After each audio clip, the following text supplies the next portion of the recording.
Complexidade em algoritmos de ordenação. Eu sou o professor Carlo Kleber e esta é a disciplina Análise de Algoritmos. Seja bem-vindo.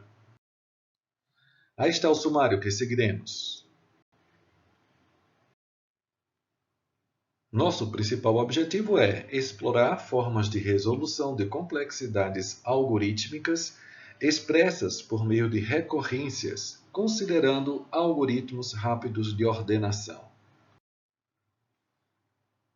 Muito bem, ordenação é o ato de se colocar os elementos de uma sequência de informações ou dados em uma ordem pré-definida. O termo técnico em inglês para ordenação é sorting, cuja tradução literal é classificação.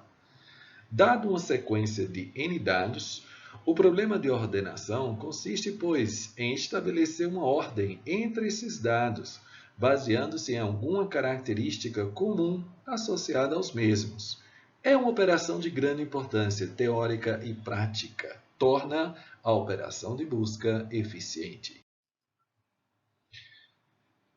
De forma imediata, a gente pensa numa ordenação considerando algo crescente ou decrescente, ou mais precisamente, não crescente ou não decrescente. A ordenação alfabética também é possível de se pensar. Existem algoritmos de ordenação que são simples e que são rápidos. Quando a gente fala sobre algoritmos rápidos, a gente pensa na complexidade de tempo O de n log de n. E aí a gente exemplifica com merge sort. Também há os algoritmos de complexidade O de n ao quadrado. Então, esses algoritmos são mais lentos, mas também são mais simples de implementação. E aí a gente cita, por exemplo, bubble sort. No nosso caso, pensando em recorrência, pensaremos no merge sort, um algoritmo rápido, complexidade O n log de n. O merge sort é um algoritmo que trabalha em acordo com a técnica dividir para conquistar. Dividimos o problema recursivamente em problemas menores. Resolvemos esses problemas menores. E então, a partir dessas soluções de problemas menores, temos então a solução geral. Divisão, conquista, combinação são as fases. Dividir a tarefa em pequenas subtarefas, conquistar, resolver cada subtarefa, combinar soluções. E aí sim, temos a solução completa. Vamos examinar especificamente o merge sort do ponto de vista passo a passo. Dividir o array A em duas subcoleções de tamanho n sobre 2. Conquistar, ou seja, ordenar cada subcoleção, chamado o merge sort recursivamente. Combinar essas subcoleções. Se uma subcoleção tem apenas um elemento, ela já está ordenada e configura o caso base do algoritmo. Aí está graficamente a ideia. Agora vemos a rotina merge sort especificamente. Vejam como ela é simples. É constituída por, primeiro, uma divisão, n div 2, depois a chamada recursiva para uma parte do array, depois uma chamada recursiva para outra parte do array e, finalmente, a rotina merge, que vai justamente juntar as soluções obtidas nas subcoleções menores. Aí nós temos o detalhamento da rotina merge. O primeiro enquanto compara as partes de A, são duas partes, elemento a elemento, escolhe o menor elemento e copia em B, array auxiliar B. Segundo enquanto, copia em B os elementos remanescentes, ou seja, maiores de A. Copia de volta em A o que for necessário, que é o último para, o último loop. Então são dois enquantos e um para. Aí está graficamente a ideia. Ainda, graficamente. Finalmente, o merge sort é um algoritmo de ordenação estável. Um algoritmo de ordenação estável é aquele que preserva a ordem de elementos de chaves iguais. O array auxiliar B não pode ser evitado sem piorar a performance do algoritmo, ou seja, trabalhar apenas com o array A deteriora a performance.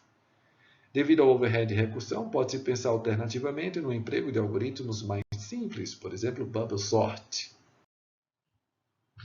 Certos algoritmos são estáveis a partir de sua concepção original.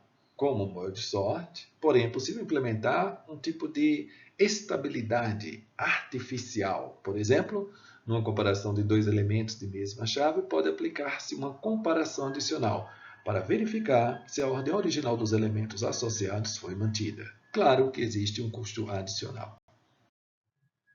Vamos analisar agora o merge sort. Analisemos merge, a rotina merge, depois o merge sort, constituindo o algoritmo como um todo.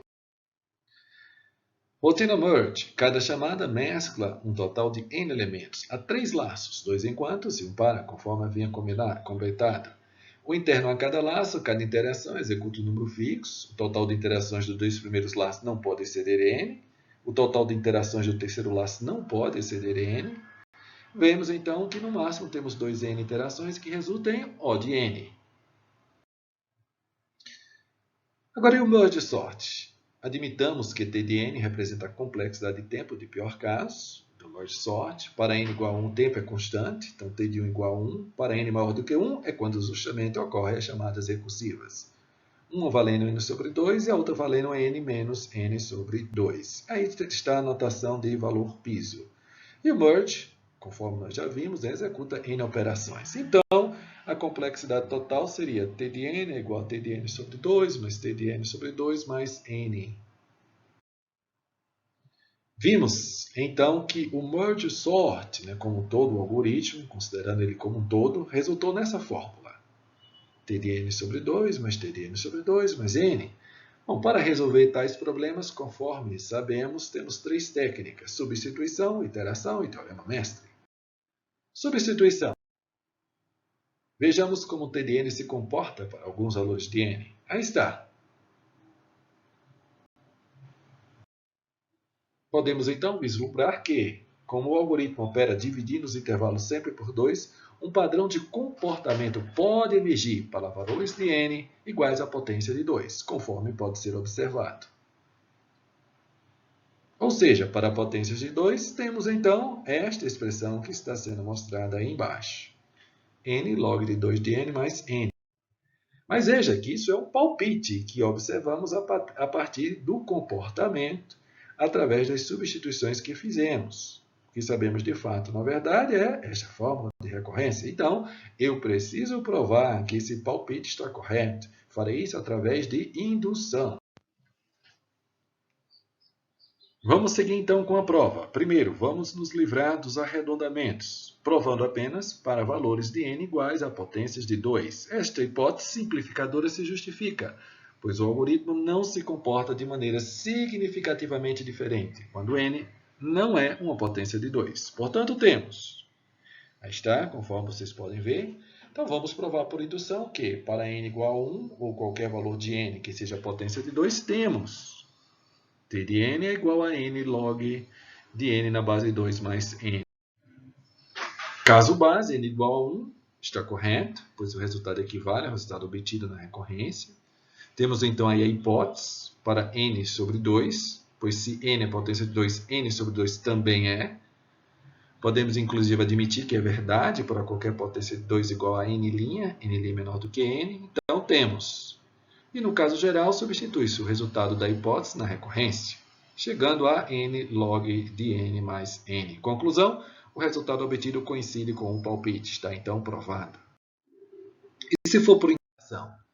Nem sempre temos intuição para dar palpite. O método da interação permite então que se reconheça um padrão sem a necessidade de dar palpite. Quando funciona, a solução do problema da recorrência é obtida resolvendo-se um somatório.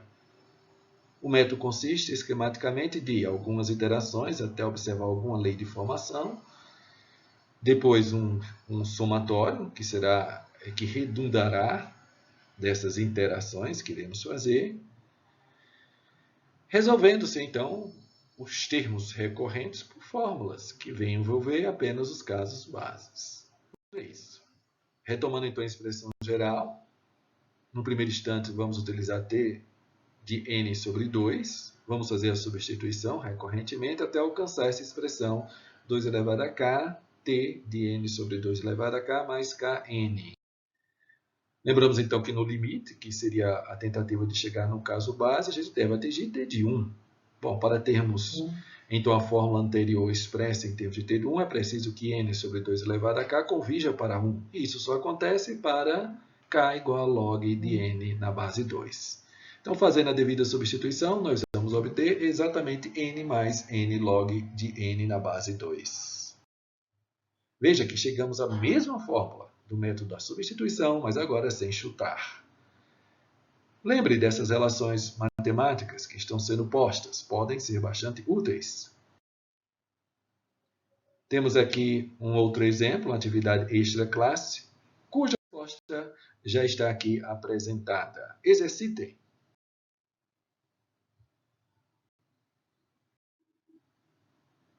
Finalmente, o resultado será esse, que vocês poderão observar nesta atividade extra-classe. Um outro método, árvore de recursão. A árvore de recursão é uma maneira gráfica de visualizar a estrutura de chamadas recursivas de algoritmo, que também serve para resolver recorrências. Cada nó da árvore é uma instância. Se uma instância chama outras, estas são representadas como nós filhos. Cada nó é rotulado com tempo gasto apenas nas operações locais.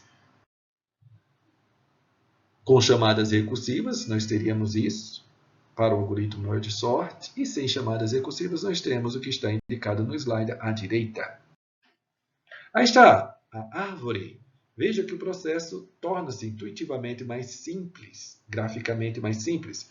Basta observar o tempo que é gasto em cada um dos níveis, contar o número de níveis e multiplicar por esse gasto. Nós temos log de n mais 1 níveis, multiplicado por n, que é o tempo gasto localmente. Então, nós temos esta como sendo a complexidade, n log de n mais n. Aqui está a explicação para o resultado que obtivemos. Observamos que cada nível de recursão efetua, no total, n passos.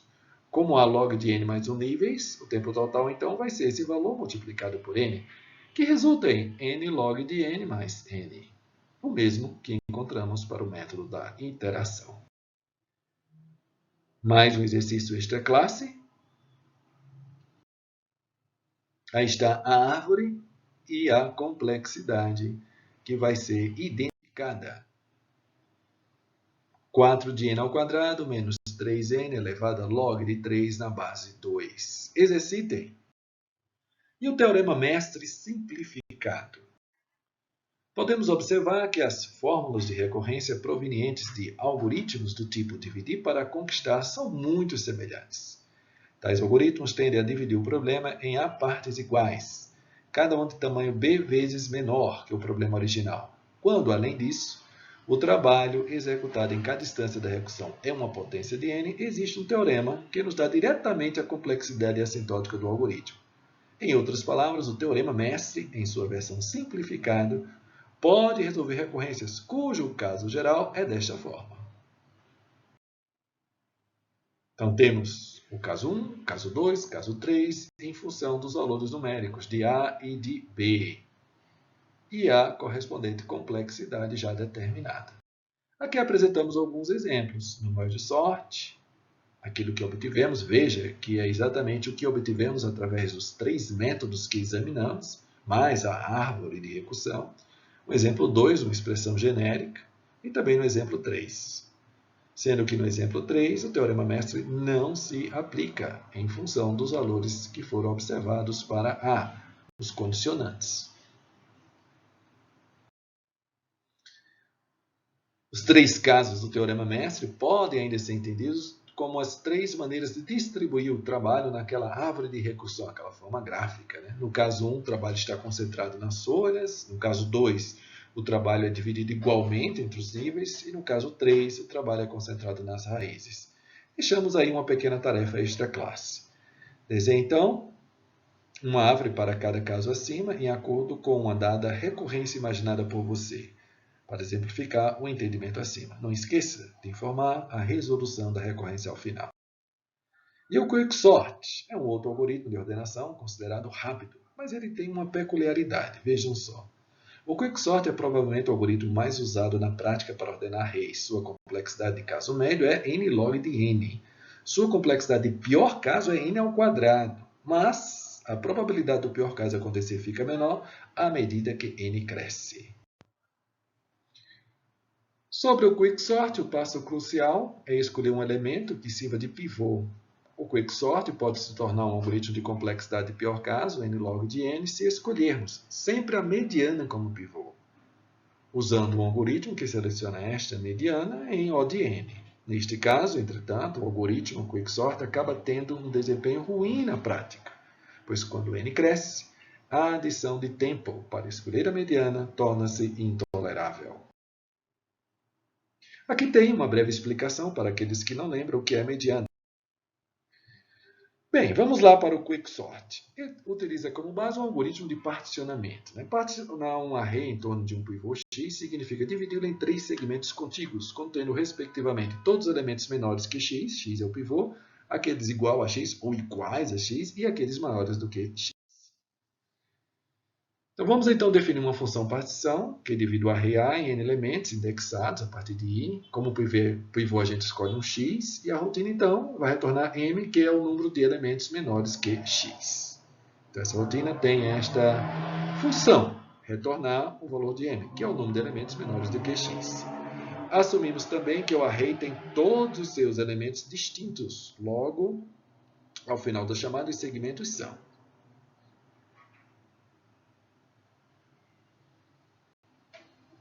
Ok? Aí está graficamente a ideia. Dividir o array em 3 segmentos menores, iguais e maiores do que x. Aí está um exemplo numérico, sempre facilita para que a gente possa entender melhor essas ideias. E aí, finalmente, temos aí a rotina partição. O valor de m inicialmente é 0. Depois eu vou acrescendo, vejo que está dentro de um para identificar qual é esse valor de m. Ou seja, onde esse valor de m vai ser justamente o número de elementos menores do que x.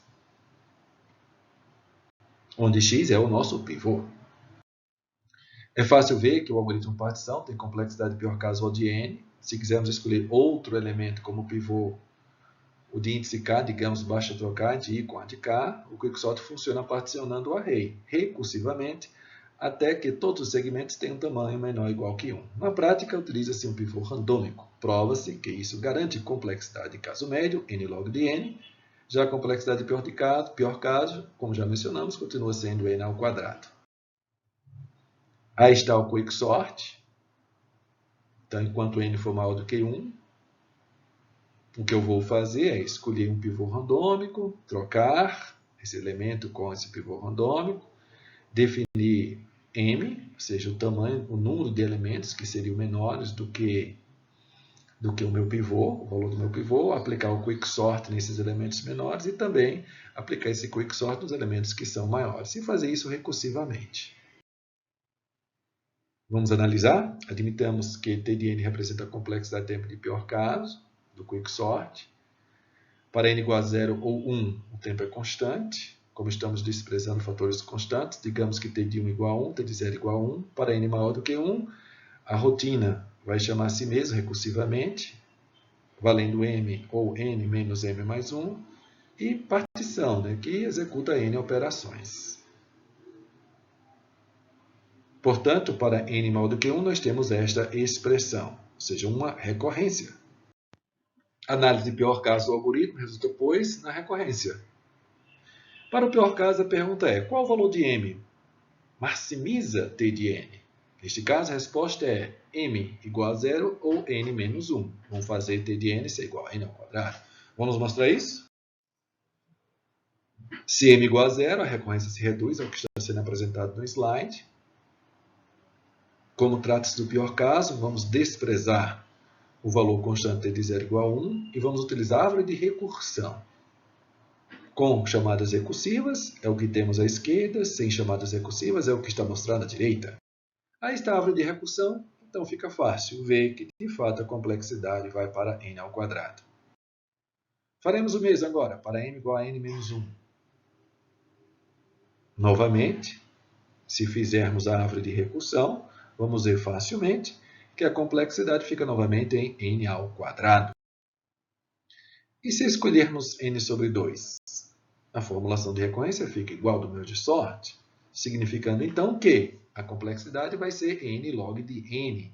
Então vejam a conclusão. Para ter essa complexidade de pior caso, ou seja, n log de n, é preciso escolher um pivô que faça m ser igual a n sobre 2. Isso quer dizer que o pivô deve ser a própria mediana do array, ou seja, vai dividir em duas metades. Note que o algoritmo a ser utilizado para determinar a mediana deve ser, no máximo, O de n, pois é a complexidade de tempo do algoritmo de partição, o qual estabelece o trabalho efetuado em cada nível da árvore de recursão. Só que na prática, contudo, como já mencionado, utiliza-se um pivô randômico. Isso porque o tempo adicional na prática, não do ponto de vista teórico, para identificar a mediana torna-se intolerável, conforme n cresce. É comum limitar a recursão do quicksort empregando um algoritmo mais simples, se o n for pequeno. As implementações do quicksort com pivô randômico são as mais usadas na prática, pois as arquiteturas modernas de computadores executam mais rápido códigos que têm localidade de referência, né? Ou seja, que as comparações são sempre entre o pivô, no caso do quicksort, e posições consecutivas do array. Bom, o mergesort também tem boa localidade de referência, mas precisa de um array auxiliar. Síntese final. Este módulo apresentou o tema complexidade e algoritmos de ordenação. O tema foi desenvolvido sob o enfoque de análise de algoritmos. Os slides estão nesse sítio público e há, claro, uma lista de exercícios disponível no site para que você possa praticar, complementando e fixando melhor o conteúdo aqui ministrado. Estas são as referências. Muito obrigado e nos vemos em uma próxima oportunidade. Grande abraço e fiquem com Deus.